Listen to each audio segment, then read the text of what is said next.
ලෝකයේ උපත ලබන ඕනෑම දරුවෙකු ඕනෑම රටක පුරවැසියෙක් බවට පත්වෙනවා. මේ පුරවැසියාම තමයි පෙරලා ඕනෑම භාණ්ඩයක නිෂ්පාදනයක සේවාවක පාරිභෝගිකයා බවට පත්වෙන්නේ. ඒ නිසා සරලවම ගත්තොත් සෑම් මනුස්සෙක්ම එක්තරා තැනකදී පාරිභෝගිකෙක් බවට පත්වනවා.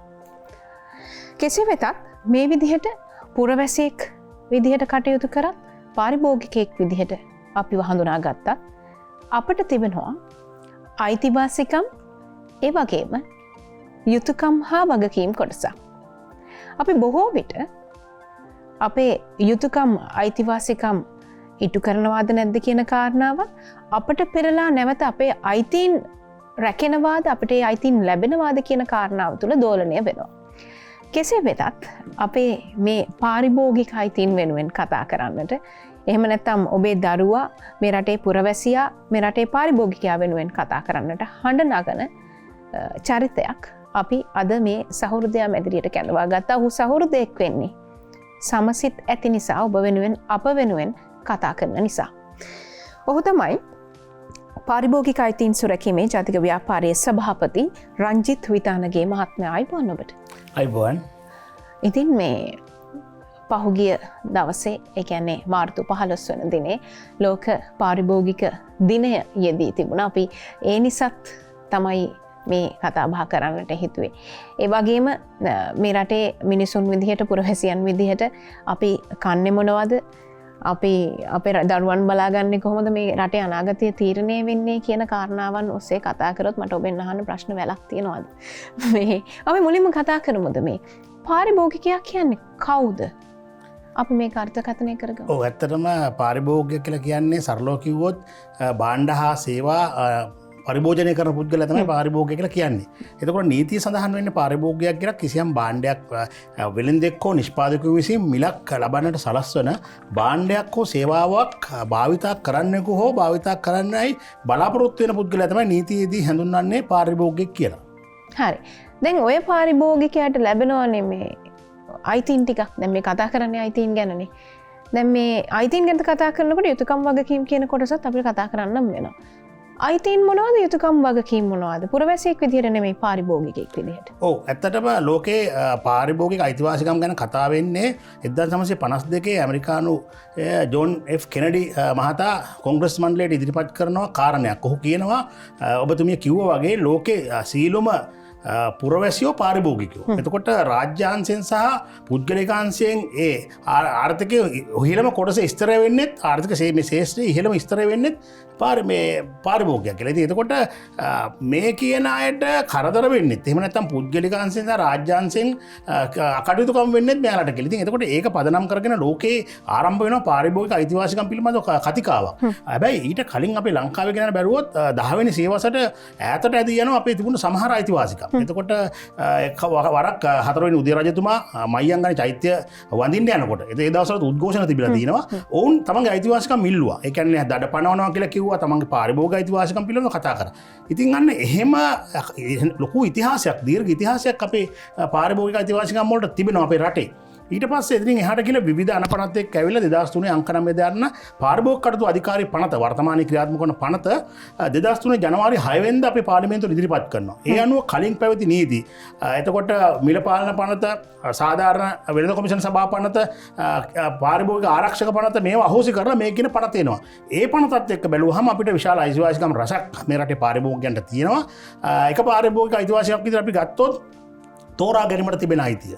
අපිට යම් කිසි දෙයක් තෝරා ගන්න කිසියම් තියෙන භාණ්ඩ හා සේවා වලින් නිදහසේ දෙයක් තෝරා ගැනීමට අපිට අයිතියක් තියෙනවා. ඒ වගේම තමයි අපිට ආරක්ෂාව රැකවරණය ලබන්න අයිතියක් තියෙනවා. අපි කිසියම් භාණ්ඩකින් අපිට නිදහස් වෙන්න සහ අපිට යම් කිසි ප්‍රයෝජනයක් ගන්නකොට අපේ ශරීරයට ආරක්ෂාවක් ලබා ගන්න අයිතියක් තියෙනවා. ඒ වගේම තමයි මූලික අවශ්‍යතා.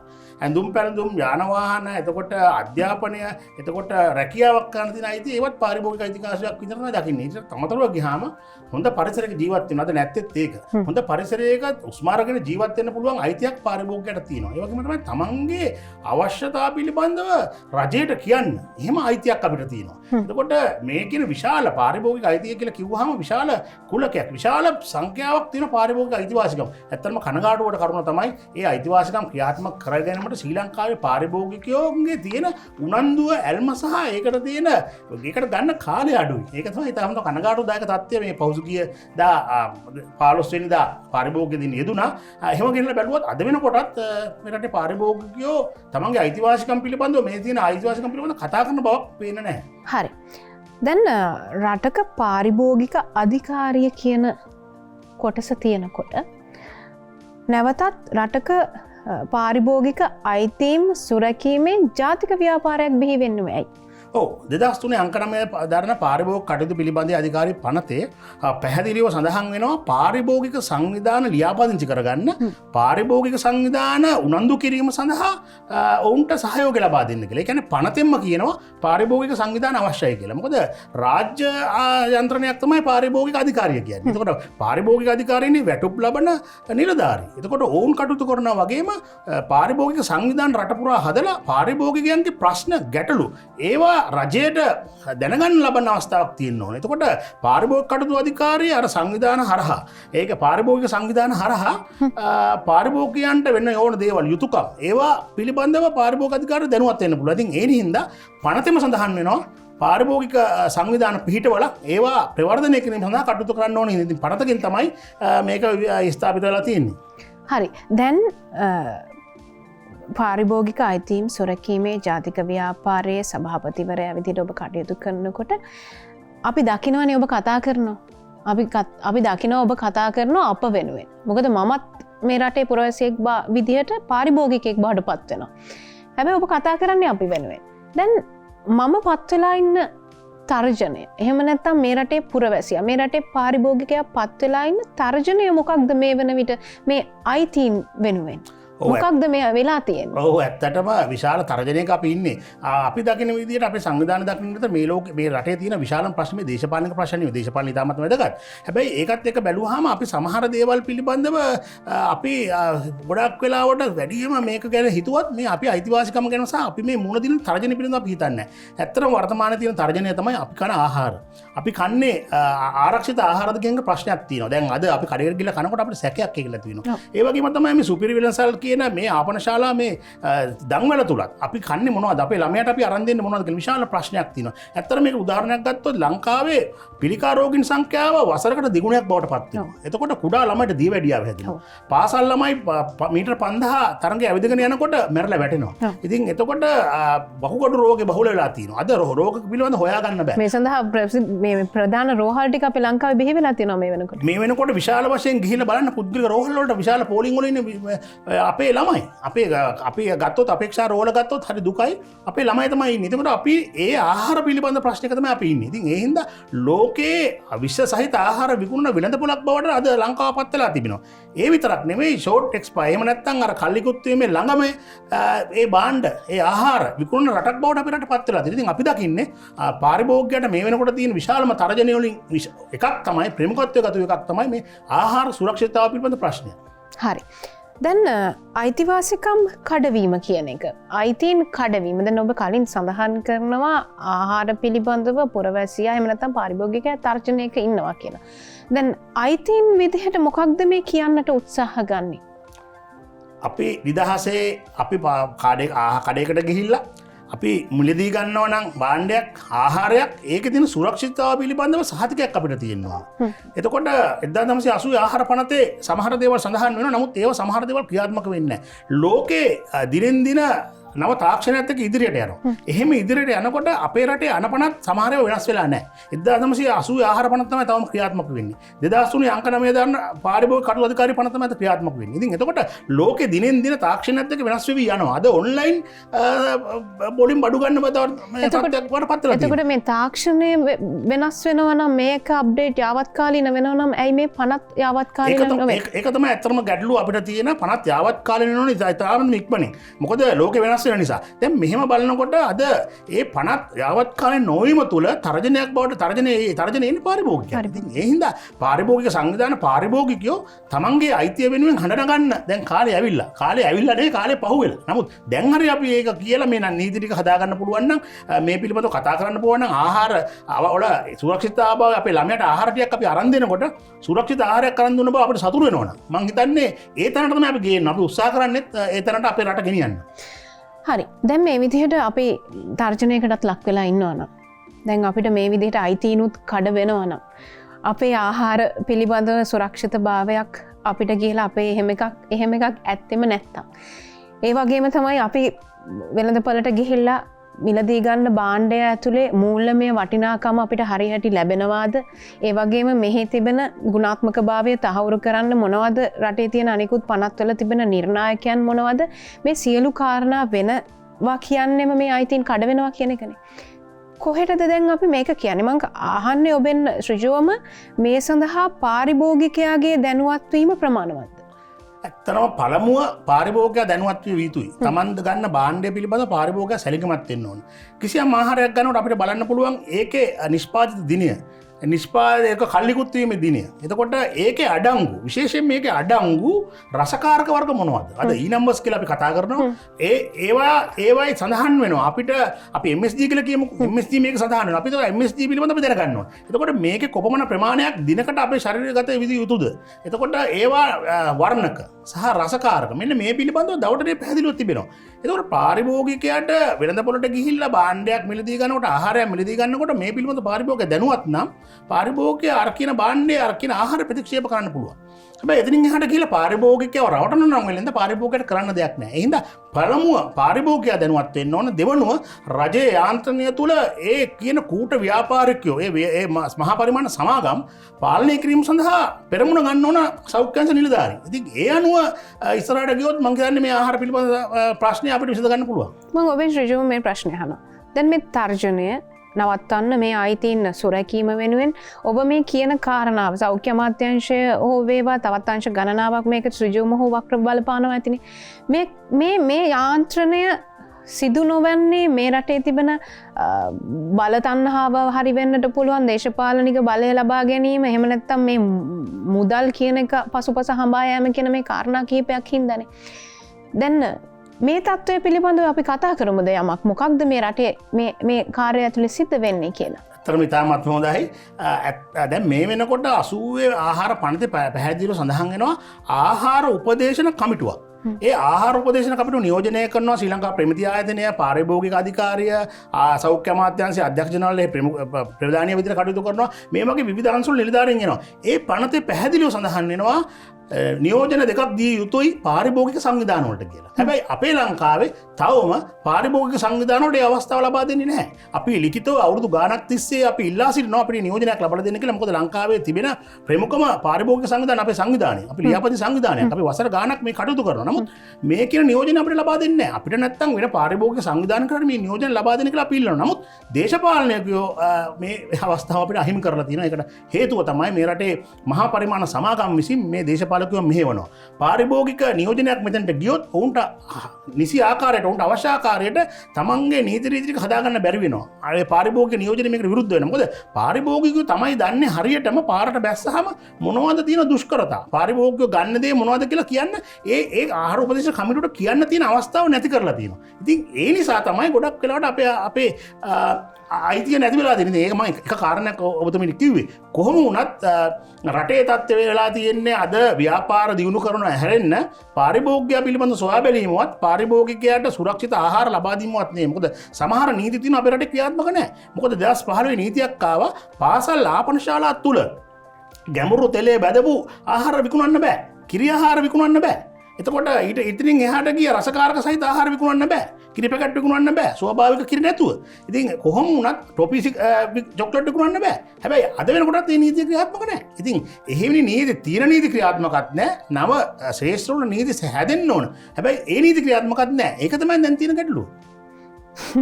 මෙතරින් හට මං ඔබ මොකක් දහන්න කියලමං කල්පනා කරන්නේ මොකක්ද ප්‍රශ්නයක් විදිට අහන්නේ මොකද ඔබ කියනවා නම් මේ කාරණාටික සිද්ධ වෙන්නට මේ රටේ දේශපාලනික වාතාවරණය පාලන තන්ත්‍රය මේ යාන්ත්‍රණය ඇතුළේ මේටික සිද්ධ වෙන්නේ නැහැ කියන කාරණාවනම් ඔබ දිගින් දිගටම ප්‍රකාශ කරන්නේ මට එතනින් එහාට දැන් ඔබෙන් අහන්න ප්‍රශ්නයක් නැති වෙනවා.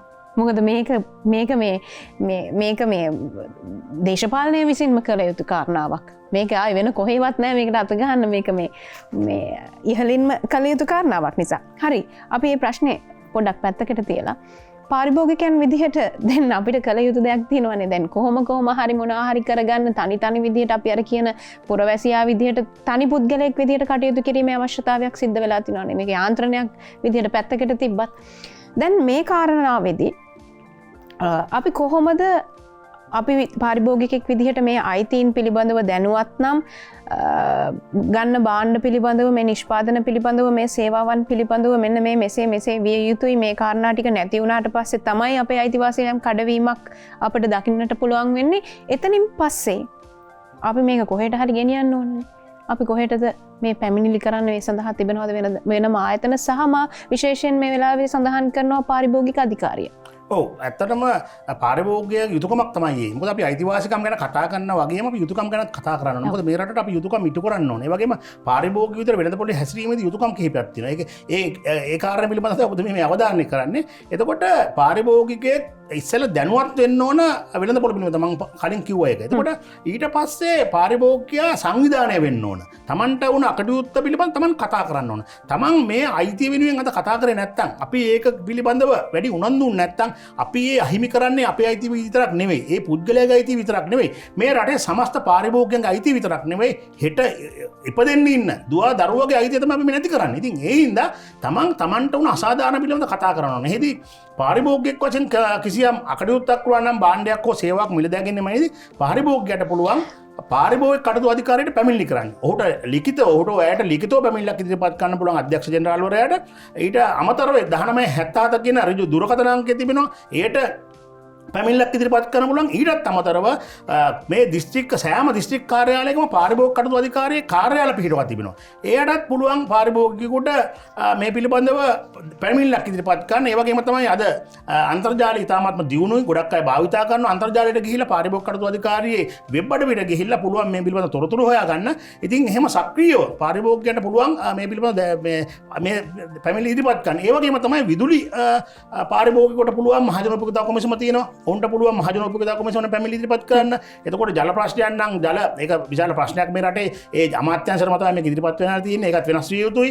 ඉතින් ඒ වගේ දුරකථනයක ප්‍රශ්නයක් නම් දුරකථනයක් නැති වෙලා නම් එතකොට ඒ වගේ නම් විදුලි සංදේශ නියාමන කොමිෂන් සභාව තියෙනවා. ඒවට පැමිණිලි කරනවා. මෙන්න මේ පාරිභෝගිකය දැනගන්න ඕන Tamanට උන අසාධාරණයට පැමිණිලි ඉදිරිපත් කරන්නේ කුමන ආයතනයකටද කියලා. සමහර වෙලාවට පාරිභෝගිකය Tamanට අසාධාරණයක් වුණාම වෙනත් ඒට අදාළ නැති වෙනත් ස්ථානවලට පැමිණිලි කරාම විශාල කාලයක් යනවා. මොකද එතෙන්ට ගිහිල්ලා පැමිණිල්ල තවත් තැනකට යොමු කරලා ඉතින් ඒ Tamanට යුක්තිය සාධාරණයට වෙන විශාල කාලයක් යනවා. එහෙනම් පාරිභෝගිකය දැනගන්න ඕන Tamanට අසාධාරණයක් වෙලා තියෙනවා, පීඩාවක් වෙලා තියෙනවා, කාටද මේ පැමිණිලි ඉදිරිපත් කරන්න ඕන. හරි. දැන් රංජිත් මහත්මයා මේ දැන් අපි ඔය ආයතන වෙන වශයෙන් කතා කරන්නේ මේ පැමිණිල්ල යොදා ගන්න.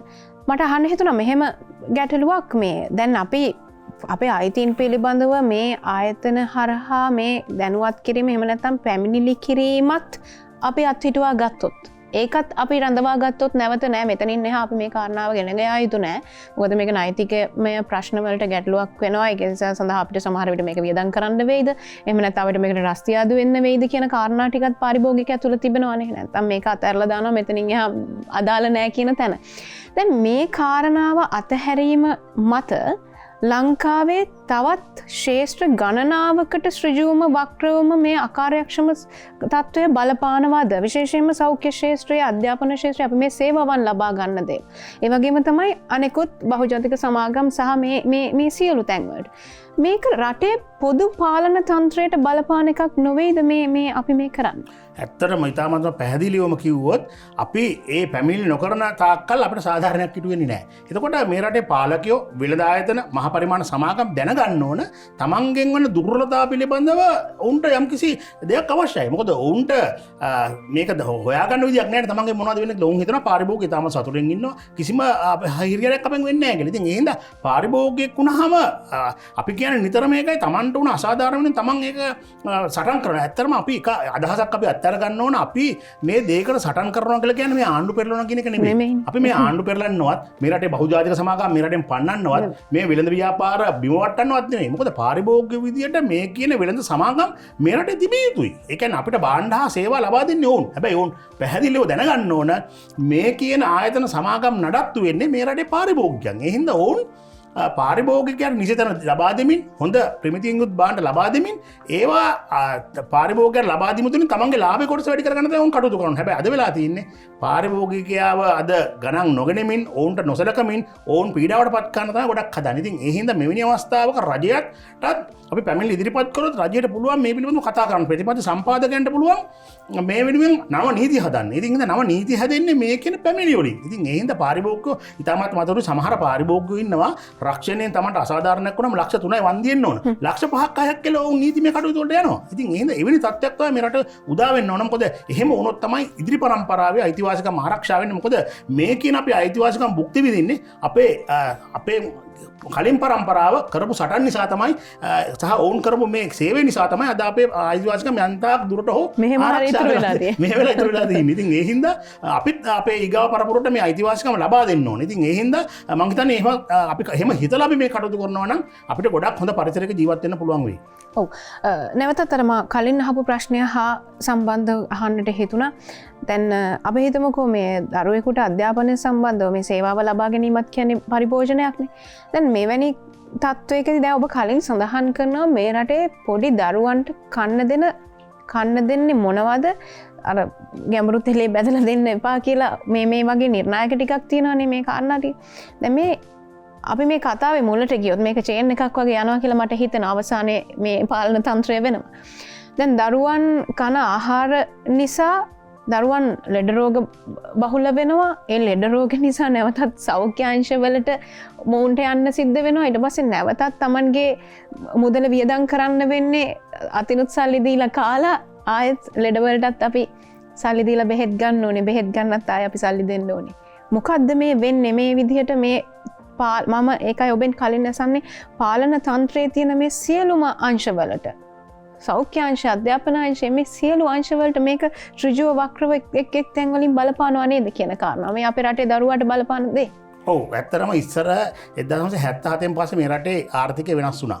එතකොට අපිට අපි අහලා තියෙනවා සින්දු පවා තියෙනවා පිනිබර යාමේ මේ අම්මා නැගිටලා කොළෝ කෑ ගහනකොට ළමයිට බත් එක්ක විල දෙනවා.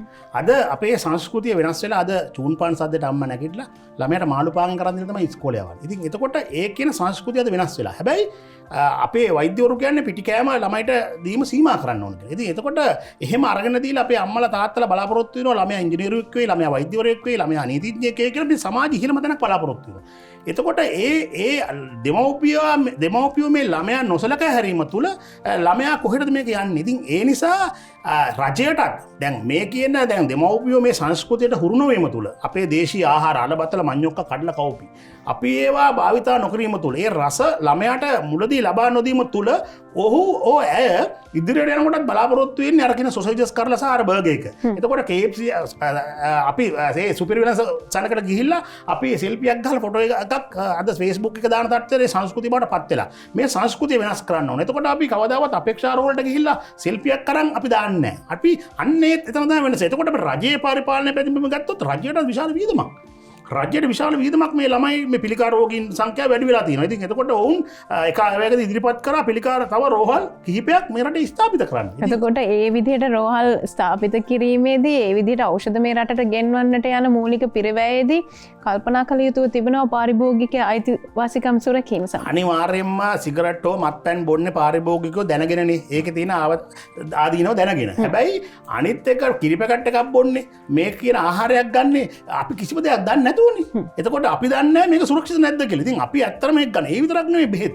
අපි බෙහෙතක් මිලදී ගත්තොත් අපේ රෝගය සුව කරගන්න ඒ බෙහෙතට අපිට තවත් රෝග එකතු වෙනවා ඇඟට.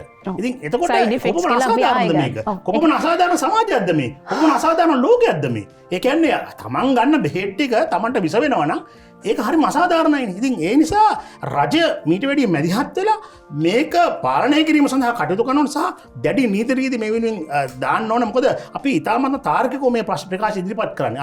අපි සංඛ්‍යා ලේඛනත් එක්ක අපිට මේක ඉදිරිපත් කරන්න පුළුවන්. මේ රටේ වෛද්‍යවරු මේ කියන මතය පිළිගන්නවා. අපි ඔවුන්ගේ කරුණු අනුව තමයි අපි මේ කතා කරන්නේ. ඉතින් එතකොට මේ රටේ තියෙන ප්‍රධාන ප්‍රශ්නය මම කිව්වේ ඕකයි. අනිත් පැත්තෙන් මේක රජයට විශාල ප්‍රශ්නයක් වෙනවා. දැන් බලන්න පිළිකා රෝහල කියන එකේ නම අපි අපේක්ෂිත රෝහල කියලා අපේක්ෂිත රෝහල කියන වෙනස් අපේක්ෂා රෝහල කියන වෙනස් කරා.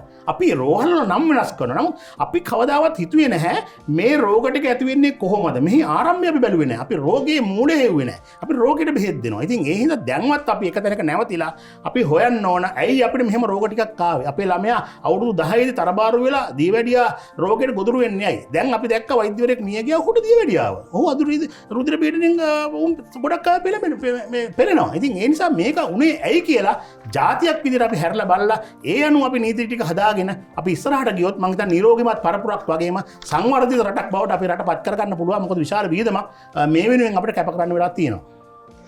හරි. රංජිත් මහත්මයා මම ඔබගෙන් අවසාන වශයෙන් අහනවා. මම දන්නවා හැම විටම ඔබ මේ පාරිභෝගික අයිතීන් සුරැකීම වෙනුවෙන් හඬ නගන සහ කුමන හෝ බහුජාතික සමාගමක් හෝ මත නොපෑන කැනෙ මේ කාරණාවන් ශ්‍රජුවම කතා කරන්නට පුළුවන් විවෘතව කතා කරන්නට පුළුවන් වාතාවරණයක් තුළ ඔබ ඉන්නවා කියලා. ඒ නිසා මා මේ ප්‍රශ්නය ඔබෙන් අහන්නේ. ඔබ යෝජනා කරන යෝජනාවන් කිහිපයක් අපට දැනගන්නට අවශ්‍යයි. කුමක්ද මේ රටේ මේ කාරණාව සම්බන්ධව වෙනස් වී යුත්තේ සහ මේ කාරණාව පමණක් නොවෙයි පාරිභෝගික සේවාවන් පිළිබඳ අයිතීන් පිළිබඳව පමණක් නොවෙයි අපි දන්නවා රටේ ශ්‍රේෂ්ඨ ගණනාවක මේ වෙනස මේ පාලන තන්ත්‍රයේ වෙනස අපි බලාපොරොත්තු වෙනවා. බලාපොරොත්තු වුණා. දැනුත් අපි බලාපොරොත්තු වෙනවා. අතහැරලා නැහැ. ඒ නිසායි ඔබ හඬ නගන්නේ. කෙසේ වෙතත් මේ පාලන තන්ත්‍රය මේ ආකාරයෙන් යන විට ඔබ කතා කරන දරුවා පිළිබඳව අපි නැවතත් කතා කරොත් මේ රටේ මේ පාලන තන්ත්‍රයේ හෙට දවසේ බාරගන්න ඉන්නේ ඔහොයි අපේ දරුවන්. වැඩිහිටියන් විදිහට මේ කුමක්ද කරන්නේ? ඔවුන්ට මොනවද අපි මේ කන්නට බොන්නට දෙන්නේ? අපි ඔවුන්ට කන්න බොන්න දීලා ඔවුන් ලෙඩ වුණාට පස්සේ නැවතත් අපි ඔවුන්ට ඖෂධ අරන් දෙනවා. මේ මහ පොළවේ වවන්න පුළුවන් මේක ස්වයං පෝෂිත රටක් වෙලා තිබුණා. මේක ඉතිහාසය ගත්තට පස්සේ අපිට එහෙම තැන් හොයා යන්නට පුළුවන්. නමුත් අපි ගැති වෙලා තිබෙනවා, අපි ණය වෙලා තිබෙනවා, අපි පුරුදු වෙලා තිබෙනවා බොහොම නරක විදිහට. අපි අවසාන වශයෙන් රජත් මහත්මයා ප්‍රකාශ කරමු කුමක්ද මේ රටේ සිදුවිය යුත්තේ වෙනස් විය යුත්තේ කියලා.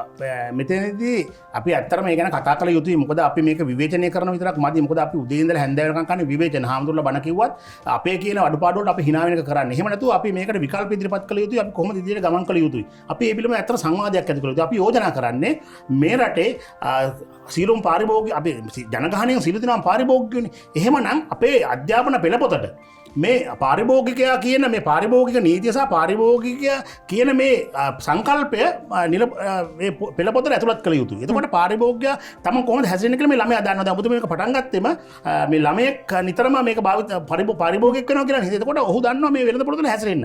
ඊට පස්සේ පාරිභෝගිකයන් පිළිබඳව පැමිණිලි කරන්න පුළුවන් ස්වාධීන ආයතනයක අවශ්‍යතාවය මේ රටට තියෙනවා. එතකොට පාරිභෝගිකයන්ට වෙන මේ අකටයුතුකම් විභාග කරන්න වෙනම පාරිභෝගික අධිකරණයක් අවශ්‍යතාවයක් මේ රටට තියෙනවා. ඉතින් එතකොට ප්‍රතිපත්ති එතකොට අපේ සංස්කෘතිය අපි හැදිය යුතුයි. ඒකට ආහාර සංස්කෘතිය මිලදී ගැනීම සහ මේ ඉතිරි කිරීම මේ කියන සංස්කෘතියක් අපි සෑදිය යුතුයි. මොකද අපි දැන් හොඳ නැති දේ තමයි හොඳයි කියලා අගය කරන්නේ. අගනාකම් වැඩි කරගන්න ඕන. අපි අර මං අර කිව්වා සෙල්පිය අපි අපේ කොස් පොලොස් කනකොට මඤ්ඤොක්ක කනකොට දානකොට ඒක අගය කරන්න පුළුවන් සමාජයක් හදන්න ඕන.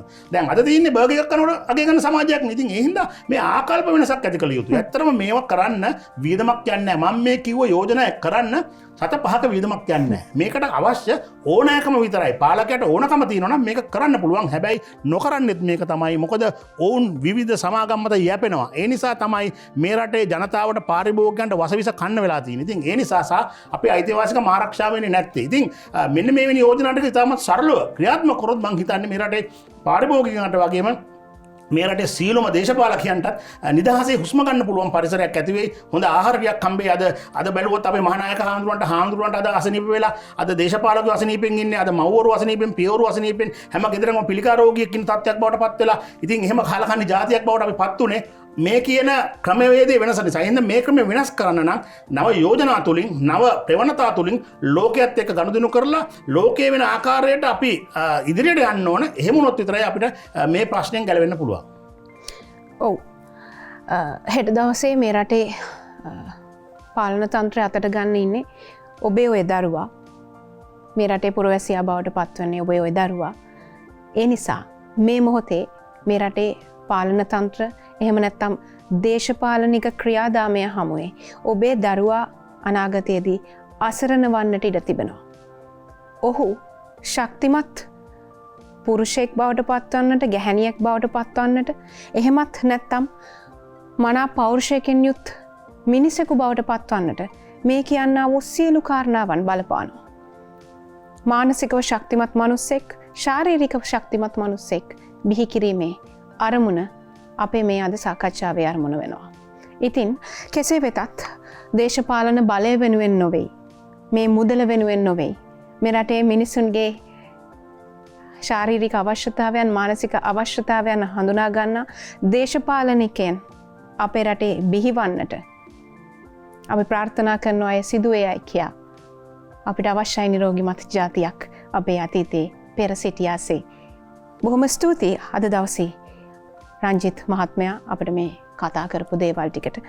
අද පාරිභෝගික අයිතීන් සුරැකීමේ ජාතික ව්‍යාපාරයේ සභාපති රංජිත් විතානගේ මහතායි අපි සහෘදයා වෙනුවෙන් කැඳවා ගත්තේ. ඔහු සහෘදයෙක් බවට අපිට පත්වන්නේ, චරණ ටීවී අපිට පත්වන්නේ ඔහු මේ රටේ පුරවැසියා වෙනුවෙන්, ඔබේ දරුවා වෙනුවෙන් කතා කරන නිසා. ස්තුතියි. පැමිණියට අයිබෝන් කියලා සමුදෙනවා. අද අපි උදා ඉර මෙසේ නිමා කරන්නට පෙර අපි සහෘදයා විශේෂාංගය අවසන් කරනවා. උදා ඉරත් එක්ක ඔබට පුළුවන් රැඳෙන්නට.